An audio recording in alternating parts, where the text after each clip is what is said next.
오늘 우리가 이제 이세벨에 대해서 좀 함께 나누려고 합니다. 이세벨을 우리가 잘 알죠. 네. 아합 왕의 부인입니다. 이세벨, 이제벨이라고도 부르죠. 그는 이제 시돈 왕 엣바알의 딸입니다.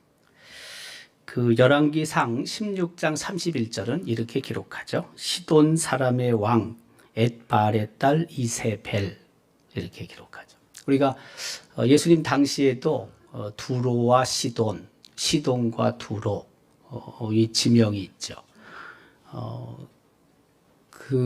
이제 지중해로 봤을 때 동편 끝자락에 있는 무역 도시, 상업 도시죠. 그러니까 잘 사는 사람들이 모여 있는 도시이기도 합니다. 지금은 이제 레바논, 네, 그 나라인데요. 그 베이루트에서 남쪽으로 약 41km 정도 떨어진 지중해 연안 도시라고 할 수가 있죠. 고대는 이제 페니키아, 베니게라고 우리는 번역을 하는데, 이제 페니키아의 옛 도시고, 그리고 상업이 굉장히 번창했던 곳입니다. 근데 이제 여기에 엣바알의 딸이 바로 이세벨이고, 이제 그 이세벨이 북이스라엘의 왕, 7대 왕인데 아합과 결혼을 하는 거죠. 아합 왕의 부인이 되었습니다. 열왕기상 16장 31절은 이렇게 이어갑니다. 제가 가로로 아합을 집어넣었는데요. 아합이 시돈 사람의 왕 엣바알의 딸 이세벨을 아내로 삼고, 그 요세푸스라는 유대 역사학자에 따르면 엣바알은 바알과 아스다롯의 제사장을 겸임한 자였다. 그러니까 엄청난 우상 숭배자죠. 엣바알 자체가. 근데 이제 그의 딸도 아버지의 그 우상 숭배를 그대로 이제 전수받았겠죠. 근데 이제 그 이세벨이 이제 북이스라엘로 오게 되는 거죠. 근데 그가 올 때 뭐 그냥 몸만 왔겠어요? 그 정신, 그 마음을 그대로 갖고 왔겠죠. 그러니까 바알, 우상을 섬기고 또 아세라 목상을 가지고 온 것으로 그렇게 역사가 요세푸스는 쓰고 있습니다. 이제 그게 큰 영향을 주는 거죠. 갖다나 이 북이스라엘이 남유다와 분열되면서 금송아지, 이집트에서 섬겼던 금송아지 우상을 막 섬기는 판에 그 위에 있던 그 시돈의 그 이세벨이 오는 거 아니에요. 그러니까 바알과 아세라 이 우상이 더 아주 본격적으로 심화되는 거죠. 북이스라엘 땅에. 그런 상황입니다. 이제 그 속에서 이 이세벨의 남편인 아합 왕이 사실 가장 북이스라엘 역사 중에서도 가장 악한 왕으로 평가를 받죠. 그가 이제 그 이세벨과 결혼해서 가장 악한 왕이 됐는지, 아니면 그 이전부터 아합이 그런 악한 성품을 갖고 있었는지는 정확하지는 않은데요. 좀 우유부단하고 좀 무능한 왕으로 평가하기도 합니다. 그리고 이제 이세벨과 결혼하고 이세벨이 이제 주도적으로 자기 남편을 조종을 많이 했죠. 우리가 잘 알고 있으신 나봇의 포도원 사건을 보더라도 이제 그렇죠. 어쨌든 가장 악한 왕으로 북이스라엘에서 평가받는 왕입니다. 바알과 아세라를 섬긴 왕이고, 이것도 열왕기상 16장 31절, 32절, 33절은 기록하죠. 바알을 섬겨 예배하고 사마리아에 건축한 바알의 신전 안에 바알을 위하여 제단을 쌓으며 또 아세라상을 만들었으니, 그는 그 이전에 이스라엘은 모든 왕보다 심히 이스라엘 하나님 여호와를 노하시게 하였더라. 네, 그러니까 아합 이전의 왕보다 그렇죠? 네, 더 하나님을 노하게 했고 사실 또 그 이후의 왕보다도 이 아합이 하나님을 진노하게 했죠. 그 이스라엘의 그 신앙적인 타락이 계속 뭐 진행된 건 맞지만 북이스라엘의 이 아합의 시대에 이제 극성기에 이르게 되는 거죠. 그 이유는 이세벨이 자기 나라에서 올 때 바알과 아세라 이 부분을 더 도입을 하고 그리고 거기에 푹 빠지게 되는 거죠. 네. 그래서 바알과 아세라 신을 아합 왕 때 더 많이 숭배하게 되었습니다. 우리가 알고 있듯이 그 이전에 솔로몬이 멸망하게 된 이유가 솔로몬의 부인들이 여러 나라에서 왔는데 그들이 올 때 각자 나라에서 섬기던 그 우상들을 갖고 왔잖아요. 그래서 그 이스라엘 땅에 이제 우상이 퍼지게 됐고 하나님께서 진노하신 것이고 그래서 결국에는 솔로몬 시대 이후에 이스라엘 땅이 이제 분열되는 거 아닙니까? 근데 이제 북이스라엘에도 뭐 이미 상당한 범죄가 이루어지고 있긴 하지만 그러나 이제 시돈 땅에 있던 이세벨이 이런 우상들을 갖고 왔기 때문에 더 그 범죄가 커진 거죠. 심해진 거죠. 가장 악한 왕 중에 한 명으로 이제 평가를 또 받는 거죠. 네. 악한 왕 중의 왕이다. 아합이다. 우리가 그렇게 알 수 있습니다. 열왕기상 16장 30절 31절 바로 그 내용을 기록하고 있고요. 또 33절도 그 내용을 언급하고 있습니다. 우리가 잘 알고 있지만 그 이세벨이 이제 등장을 하는데 그 갈멜산에서 엘리야 선지자와 그리고 그 바알과 아세라를 섬기는 거짓 선지자와의 이제 영적인 전쟁이 있잖아요. 근데 이세벨이 이 영적 전쟁을 할 때는 사실 등장하는 건 아닌데, 근데 그 앞서서 본문을 보면은 이세벨이 한번 등장을 하고, 그리고 엘리야 선지자가 바알을 섬기는 450명의 거짓 선지자들을 물리친 후에 그 소식을 듣고 나서 이제 이세벨이 다시 한번 등장을 하죠. 그러니까 그 갈멜산에서는 이세벨이 등장하는 건 아닙니다. 그 갈멜산의 영적인 전투에 앞서서 이세벨이 한번 기록이 되고 다 끝난 다음에 이세벨이 한번 등장이 되는데 이제 그때 이세벨의 그 모습이 아주 굉장히 강렬하죠. 엘리야 선지자도 두려워할 정도였으니까, 도망할 정도였으니까. 여러분 그 갈멜산에서의 전투를 생각해 보십시오. 그 상상도 못하는 그런 일이 벌어진 거 아닙니까? 그 부분을 우리가 한번 간단하게 살펴보면 이렇습니다. 이세벨은 이제 선지자들을 그 멸하려는 마음을 갖고 있었죠. 선지자들. 왜? 자기가 갖고 온 수입한 바알, 아세라 이 우상을 섬기는데 방해가 되거든요. 그러니까 선지자들을 이제 멸하려고 하는 마음이 있었죠. 그게 바로 열왕기상 18장 3절 4절의 기록이죠. 4절에 보면 이세벨이 여호와의 선지자들을 멸할 때에 그때 왕궁 맡은 자 오바댜가 선지자 100명을 50명씩 나누어서 숨기고 굴에 숨기고 떡과 물을 먹였다라고 기록하고 있죠. 네. 근데 사실 이와 같은 일이 있을 때 이제 아합이 별로 등장하지 않죠. 사실 이 부분에 대해서 아합도 뭔가 자기의 의견을 표하고 좀 막아줄 걸 막아줘야 되는데 뭐 다 한 통속인 것 같아요. 아니면 자기 부인이 이렇게 하니까 어쩔 수 없이 그냥 끌려갔든지 잘 모르겠지만 이 선지자들이 굉장히 어려움에 처해 있었죠. 근데 이렇게 만든 사람이 바로 이세벨입니다. 그리고 하나님께서 이제 엘리야를 그 아합에게 보내시죠. 그게 열왕기상 18장 1절, 2절 말씀입니다. 왜냐하면 당시 북이스라엘에 큰 가뭄이 있었거든요.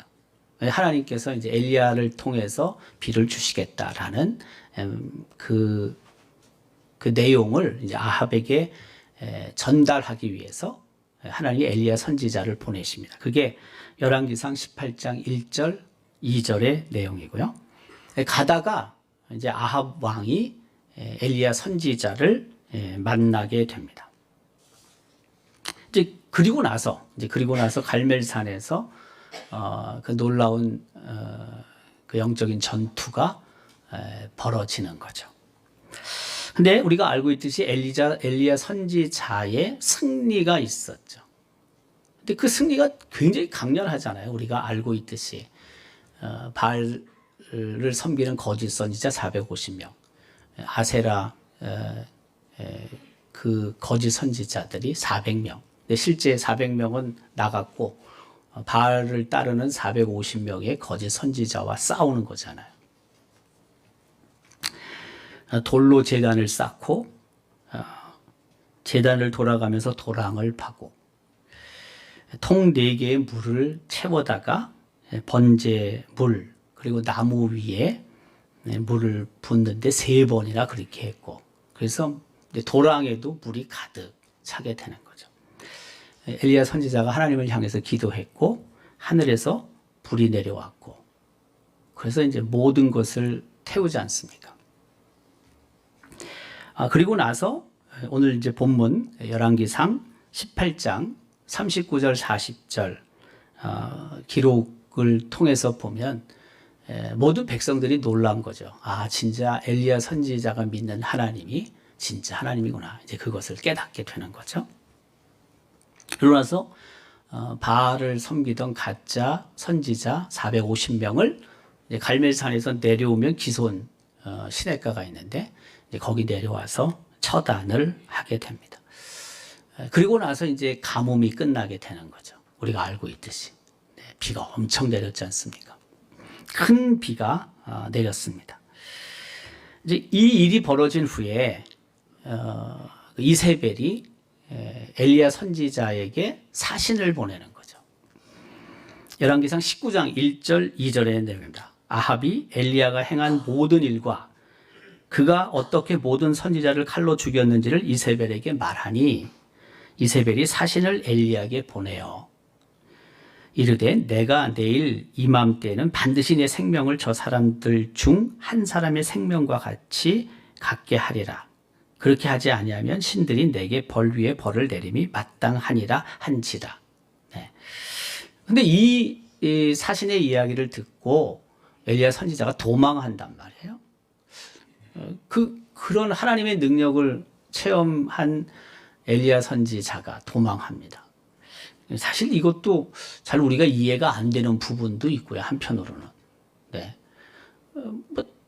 그 이세벨이든 누구든 엘리야 선지자가 싸운다면 하나님이 그와 같은 놀라운 능력을 보여주셨는데 사실 겁먹을 게 별로 없어 보이거든요.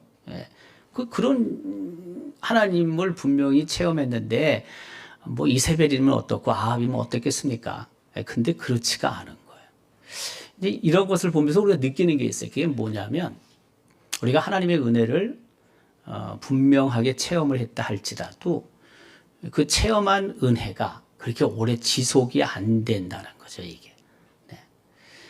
그런 어떤 강력한 하나님의 능력을 체험하고 사실은 그걸 붙잡고 살아야 되는데 우리가 뭐 어느 기간은 당연히 그 하나님의 능력을 붙잡고 살긴 하겠지만 그러나 그것이 아주 오랫동안 지속되는 건 아니라는 거예요. 그래서 날마다 하나님의 은혜를 구해야 될 이유가 있다는 거죠, 우리가. 그저 뭐 오래전에 한번 내가 하나님 만난 것, 내가 오래전에 하나님의 능력을 체험한 것 가지고 모든 게 해결되는 게 아니라는 거죠, 결국에는. 살아가면서 고비고비마다 하나님께서 베푸시는 그 은혜를 우리가 누려야 되죠. 그 하나님을 만나야 되는 거죠, 결국에는. 그렇지 않으면 이렇게 도망할 수밖에 없는 거예요. 도망할 수가. 예, 우리 자체가 그렇게 약하다고요. 연약하다고요. 그 이세벨의 그 사신으로부터 이세벨의 마음을 알게 된 엘리야 선지자가 도망합니다. 열왕기상 19장 3절의 기록입니다. 그가 이 형편을 보고 일어나 자기의 생명을 위해 도망하여 유다에 속한 부엘세바에 이르러 자기의 사환을 그곳에 머물게 하고, 그러면서 우리가 알고 있듯이 엘리야 선지자가 죽기를 간구합니다. 하나님께. 4절 5절의 내용입니다. 로뎀나무 아래에 앉아서 자기가 죽기를 원하여 이르되, 그렇죠? 네. 여호와여 넉넉하오니 지금 내 생명을 거두시옵소서. 그만큼 엘리야 선지자가 죽음의 공포에 있었다는 거죠. 죽음의 공포. 사실 죽음을 두려워하지 않는 사람이 어디 있겠습니까? 모두가 다 죽음이 두려운 거죠. 네. 근데 그 죽음의 공포를 우리가 넘어서기 위해서는 역시 하나님을 신뢰하는 것밖에 없죠. 네. 그래도 두렵죠. 하나님께 모든 것을 맡기고 하나님을 붙잡는다 할지라도 여전히 두려움이 있죠. 네.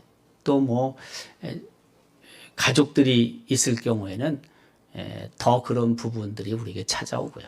또 애가 좀 더 어릴 때는 더 그럴 수도 있고요. 어쨌든 죽음은 사실 우리가 넘어서기 굉장히 힘든 겁니다. 네.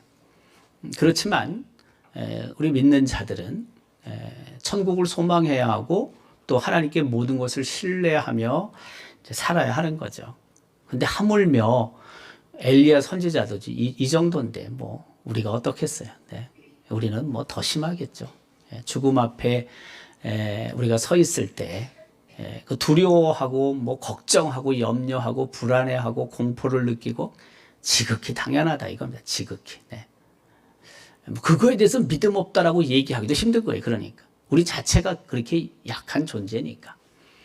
그렇지만 그런 상황 속에서도 우리가 해야 될 일은 뭐냐면 그 하나님을 그런 상황 속에서 더 만나야 되는 거죠.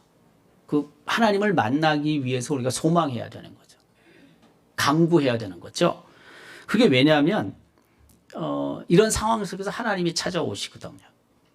그리고 엘리야 선지자가 그 하나님을 만난 후에 힘을 얻어서 호렙산으로 출발을 하거든요. 새로운 전기가 마련되거든요. 근데 하나님을 만나지 못했다면 안 되는 거죠. 엘리야가 그냥 거기서 그냥 쓰러지는 겁니다. 한마디로 얘기하면. 가는 겁니다. 가는 거. 근데 하나님을 만나게 되고 결국에는 엘리야 선지자가 새 힘을 얻게 되는 것이고, 그래서 또 새로운 사역을 시작하게 되는 거죠. 엘리야 선지자가. 원기를 엘리야 선지자가 찾게 됩니다.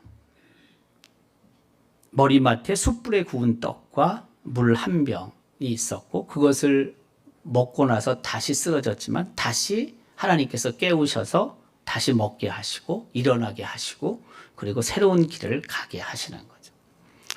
이제 죽음의 공포, 죽음의 두려움이 조금씩 사라지는 거죠. 한마디로 얘기하면. 네. 그러고 나서 엘리야에게 하나님께서 나타나셔서 이제 말씀을 하십니다.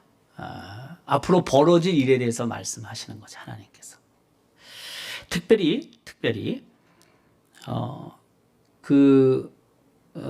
새로운 왕조가 북이스라엘에 세워질 것을 말씀하시죠. 예후라는 사람이 정권을 잡는 거죠. 근데 그 예후가 결국에는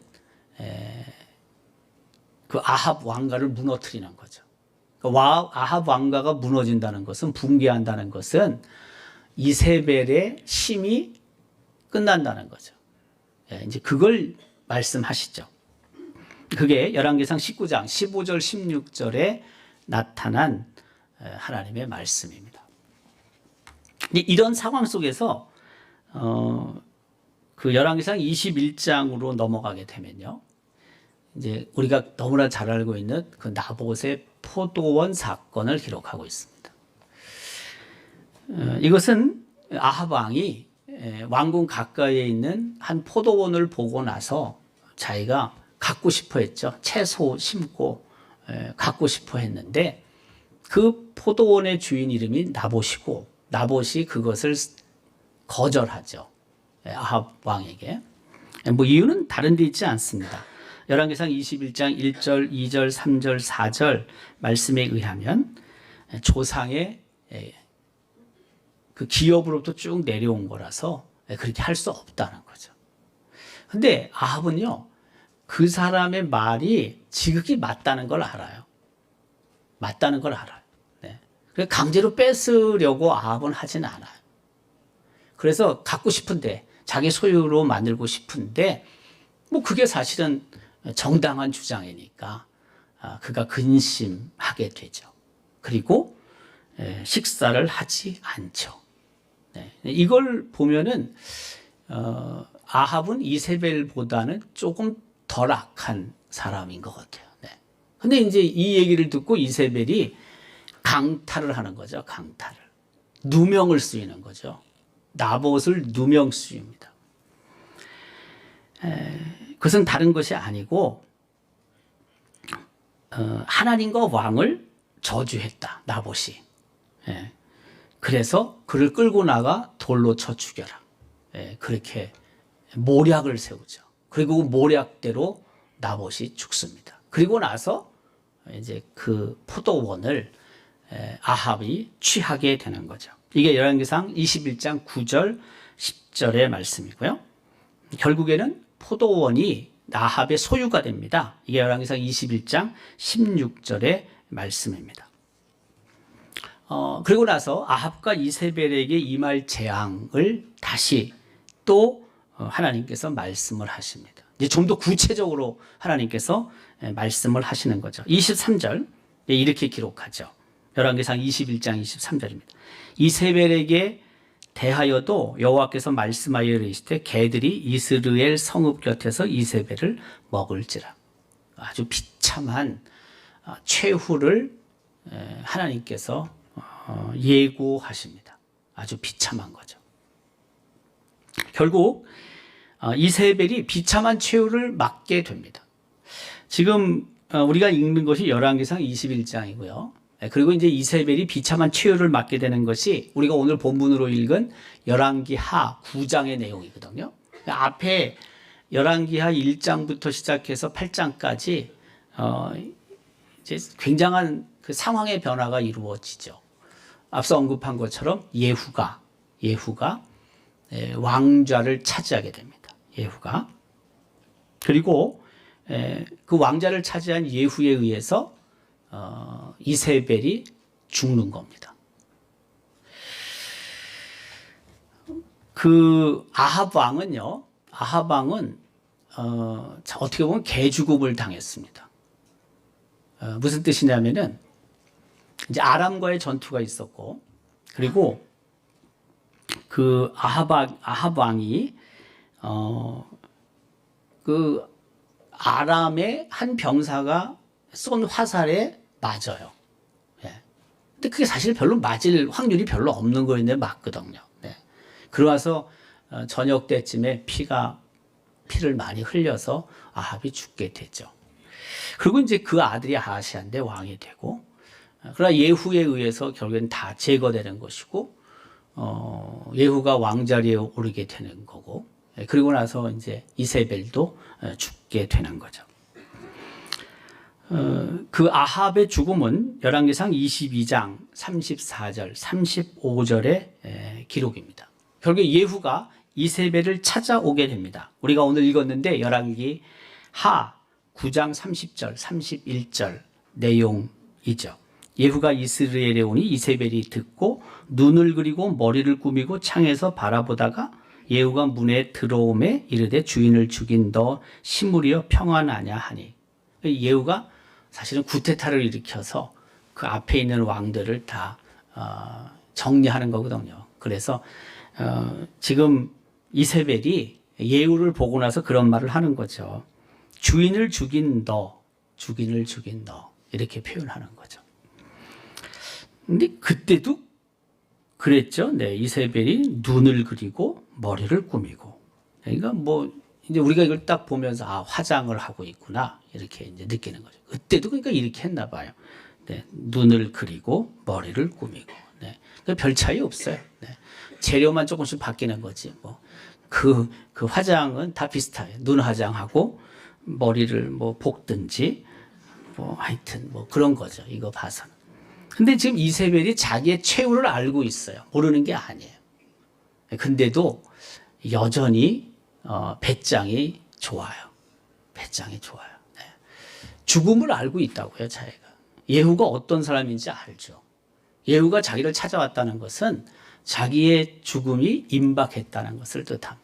그럼에도 불구하고 여유가 있죠. 어떻게 보면 뭐 속으로는 안 그렇겠지만은 겉으로 보여질 때는 여장부와 같은 느낌을 갖게 하죠.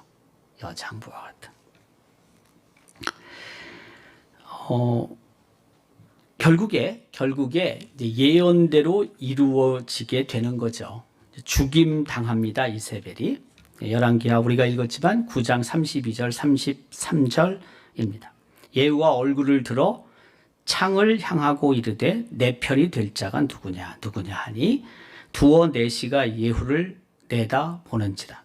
이르되 그를 내던지라 하니 내려 던짐에, 그죠?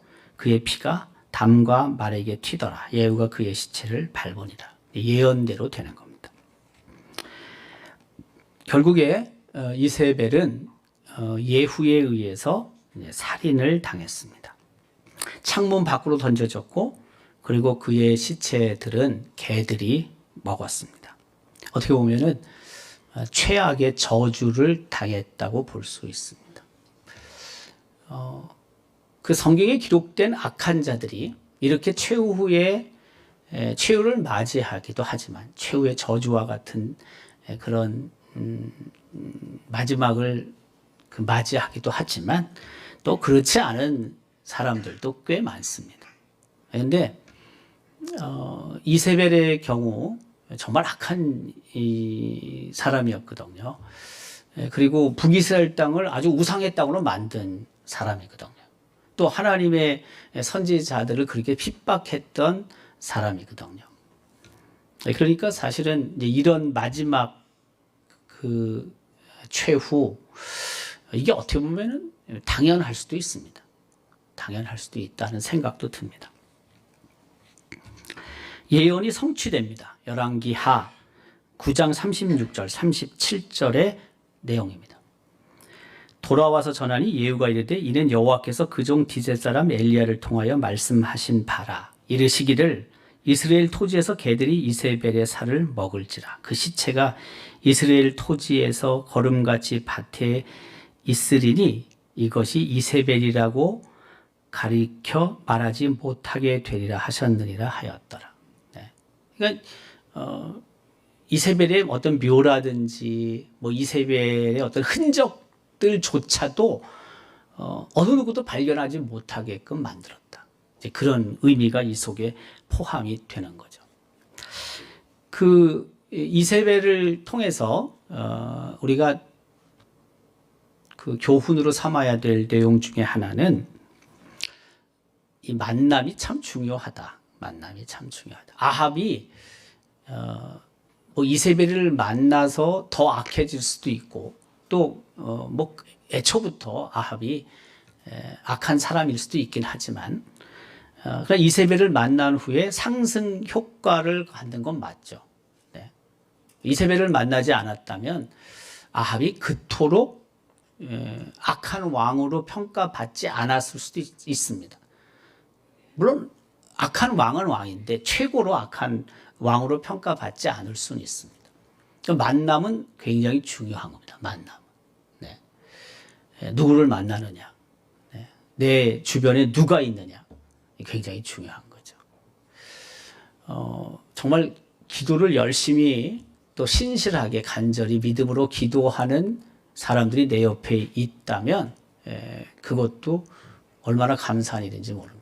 누구보다도 신실하게 하나님을 섬기고 또 헌신하고 충성하는 그런 우리 성도들이 옆에 있다면 그것도 얼마나 감사한지 모릅니다.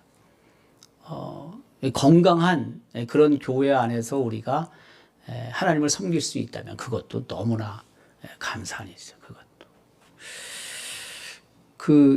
제가 지난 주일에 그 춘천 동부교회를 갔다 왔는데 그 동네에서는 이제 우리 통합측 교회 중에서 우리 교단에 있는 교회 중에서 그 역할을 아주 크게 잘 하고 있는 교회입니다. 우리 여기 김은숙 권사님 할아버지가 거기서 30년 동안 담임 목사님으로 섬기셨어요. 제가 이렇게 홈페이지를 찾아보니까 1943년부터 1973년까지 31년 동안 그 교회 2대 담임 목사님으로 섬기셨어요. 그래서 이제 제가 가보니까 그 43년부터 73년도니까 73년이면 지금부터 60년이잖아요. 60년 전이잖아요. 73년이 김 목사님께서 50년, 50년입니까? 네. 50년이잖아요. 그러니까 우리 그분 목사님 조남이 김유자 찬자인데 50년 전에 이제 그분을 알고 있는 분도 있는 거죠. 네, 거기 오랫동안 그 교회를 출석한 분들은 한 장로님이 얘기를 하더라고요. 그 어른을 잘 알고 계시고 또 우리 김 권사님도 잘 안다고 그러더라고요. 1년 선배라고 그러더라고요. 장보식이 장로님인데 네, 아신다고 그러더라고요. 네. 1년 선배래요. 그분이. 네. 이제 그분이 그 목사님께서 이제 30년을 섬기셨어요. 우리 큰어른은 1943년부터 1979년까지 섬기셨으니까. 우리 큰어른은 37년을 섬기셨거든요. 우리 교회. 근데 이제 그 목사님은 31년을 섬기신 거죠. 30을 넘긴다는 것은 굉장한 거죠. 네, 한 교회에 30년을 섬기신다는 건 굉장한 거죠. 어쨌든 그 교회를 두 번째 담임 목사로 이제 든든히 세워가는 역할을 하신 거죠. 오랜 세월 동안 한 교회를 섬긴다는 것은 어쨌든 그 교회와 그분이 잘 만난 거죠. 네. 그렇지 않겠어요? 뭐 잘 못 만났으면 어떻게 그렇게 오래 한 교회를 섬기실 수 있겠습니까? 우리 교회도 그렇게 37년 섬기시고 또 우리 목사님 24년을 섬기셨습니다. 24년. 그리고 우리 초대 담임 목사님이 오래 섬기셨습니다. 1911년도에 우리 교회 그 담임으로 오셔서 김영자 옥자 목사님이 1911년도에 오셔서 1921년 혹은 1920년 말, 1921년 뭐 1월 이렇게 뭐 말이라고 보면 오히려 맞을 수 있습니다만 그렇게 섬기셨거든요. 근데 그때는요 한 10년 한 교회를 섬기는 게 대단히 오래 섬기는 거예요. 이유는 뭐냐면 한국인 목사가 없어요. 그러니까 우리 김 목사님께서 1911년도에 대구 제1교회에서 안수를 받으셨는데 그 안수를 받을 때 안수를 받고 그리고 영남 지역 중에 특별히 대구와 경상북도에 한국 사람 2분만 남았어요. 한국인 목사 2명 남았다고요. 한 분은 대구 지역교회를 섬겼고 한 분은 우리 안동교회를 섬겼다고요. 근데 대구 경북 지역에 그때 1911년도 그게 9월 달인데 한국인 목사가 2명밖에 없었어요. 한 분은 대구에, 한 분은 안동에. 근데 더 놀라운 일은 그 1911년도에 부산 경남 지역에 한국인 목사가 한 명도 없었어요. 그 없다고요. 한국인 목사가 그렇게 있는 게 아니에요. 1907년도에 7명이 한국인 목사가 처음으로 나왔거든요. 1907년도에. 1907년, 8년, 9년, 10년, 11년인데 그만큼 서울이나 무슨 평양이나 이런 데 큰 교회가 많았다고요. 복음이 왕성한 곳이. 그래서 이 지역에 그렇게 한국인 목사가 없어요. 여러분 1911년도에 영남 지역에 한국인 목사 2명밖에 없는데 안동에 1명이 있었다. 이 조그만 동네에. 잘 생각해 보세요, 여러분. 이건 대단한 일인 거죠. 우리 교회로 봤을 때는요, 엄청난 은혜인 거죠. 그렇지 않습니까? 대구는 큰 도시니까 있을만한 거예요. 그것도 한 명밖에 없어요. 뭐 많이 있는 것도 아니에요. 그 나머지 한 분이 여기 있는 게 아니지. 원래는 부산쯤에 있어야지 맞는 거죠. 큰 도시에 있어야 되지. 어떻게 이 조그만 도시에 있겠습니까? 안수를 받을 때 사실은 우리 목사님이 대구에 말이 많았다는 거죠. 대구에. 근데 목사님이 대구로 안 가고 여기 그냥 여기서 조사로 계셨잖아요. 그래서 여기에 그냥 머무신 거예요. 그래서 10년을 우리 교회를 섬기신 거죠. 우리 교회만 섬긴 건 아니죠. 물론 당연히 이 지역에 영주 이런 데 다 이렇게 역할을 하셨지만은 그 10년 대단한 거죠. 네, 그때 10년이면. 네. 그리고 나서 이제 이 어른이 그 대구 사월교회로 가시고 사월교회도 우리보다 시작한 연도가 한 10년 정도 위입니다. 우리보다. 예. 거기 계시다가 이제 포항제일교회를 가시는 거고 포항제일교회 계시다가 경주제일교회인지 아니면은 풍기 성례인지 하여튼 왔다 갔다 제가 하는데 하여튼 그런 거예요. 그러다가 하여튼 경주제일교회도 섬기셨어요. 이 어른. 그러니까 각 지역에 거의 모 교회를 섬기셨습니다. 우리 김 목사님께서. 예. 그러니까 이 경상북도 지역에서는 목사님이 가셔서 그 당시에 이제 일제시대니까 그 항일투쟁 그 역할을 잘 하셨고요. 여론. 우리 교회에서도 마찬가지고 3.1 만세 운동의 주역 아닙니까? 김영자 옥자 목사님이 안동 3.1 만세 운동 모의 하신 분 아닙니까? 네. 그러니까 4월도 그렇고 또 포항도 그렇고 포항에서는 또 신민회 조직해가지고 또 열심히 하시고 뭐 그것만 한 건 아니고 이분이 교회도 엄청 잘 섬기셨어요. 가는 곳마다 교회를 든든히 세우신 분이에요. 경주도 그렇고 성례도 다 똑같습니다. 다. 그러니까 두 가지를 그때는 두 가지를 다 하신 거죠. 하나는 나라와 민족을 위해서, 하나는 교회가 든든히 서갈 수 있도록 하신 거죠. 어쨌든 이 분이 10년을 섬기신 거예요. 10년. 그리고 이제 6대 담임 목사로 다시 오셔서 우리 큰어른 7대로 오시기 바로 전에 6대 담임 목사로 오셔서 한 3년 가까이를 또 섬기셨죠. 목사님께서. 그러니까 우리가 보면은 그 세 분만 해도요 굉장한 거죠.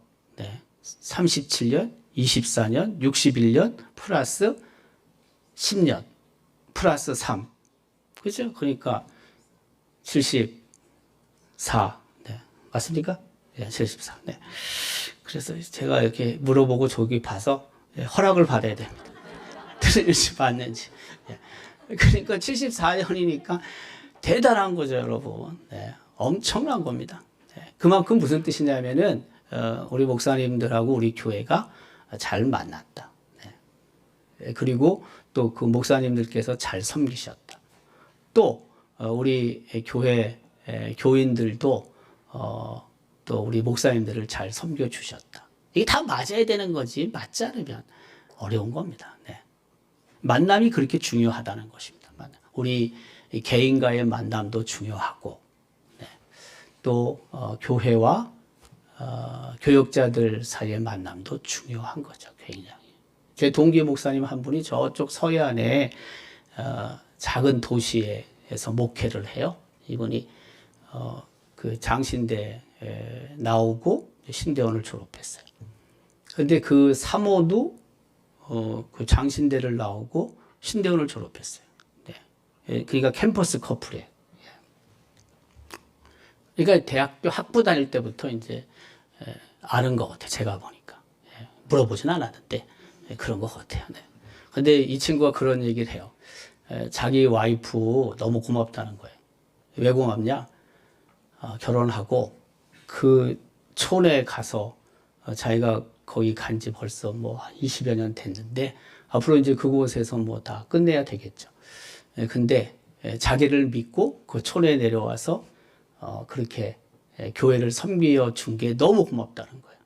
하나도 안 틀려요. 제가 봤을 때. 고맙죠, 당연히. 네. 그 친구들 다 서울에서 생활하고 서울에서 태어나고 서울에서 다 학교 다녔던 친구들인데 어쨌든 그렇게 내려가서 교회를 섬기는데 뭐 불평 없이 그 교회를 잘 섬겨줘서 지금도 와이프가 그렇게 해줘서 너무 고맙다는 거예요. 그 목사님 김씨예요, 김씨. 네. 네. 뒷부분은 내가 얘기 안 하는데 네. 김씨인데 그렇게 고맙다는 거예요. 잘 만났다는 거죠, 두 분이 내가 봤을 때. 그렇잖아요. 또 그렇게 뭐 초래 들어간 거에 대해서 이런 말 저런 말 하면 참 힘들죠. 그 교회 섬기는 게 얼마나 힘들겠습니까, 여러분. 내 그것을 이해하고 임지로 사명지로 생각을 해서 20여 년 동안 지금까지 헌신하는 것, 그것도 참 감사한 거죠. 그러니까 만남이 중요하다. 만남이. 이세벨과 아합은 서로는 잘 만났는지 몰라요. 근데 결론적으로 보면은 주변에 있는 사람들에게는 너무 큰 해를 끼쳤다고요. 예. 그러니까 우리의 삶의 자리에서 좋은 만남을 가질 수 있도록 우리가 기도할 필요가 있습니다. 정말 좋은 만남을 가져야 됩니다. 그 좋은 만남을 통해서 선한 영향력을 가져야 되는 거죠. 거룩한 영향력을 주어야 되는 거죠. 우리의 삶의 자리 속에서 이런 선한 만남, 좋은 만남을 통해 하나님의 이름을 높여드릴 수 있도록 하나님의 영광을 드러내는 삶이 될 수 있도록 우리의 삶이 하나님의 인도하심에 따라 걷는 복된 삶이 될 수 있기를 주님의 이름으로 기원합니다.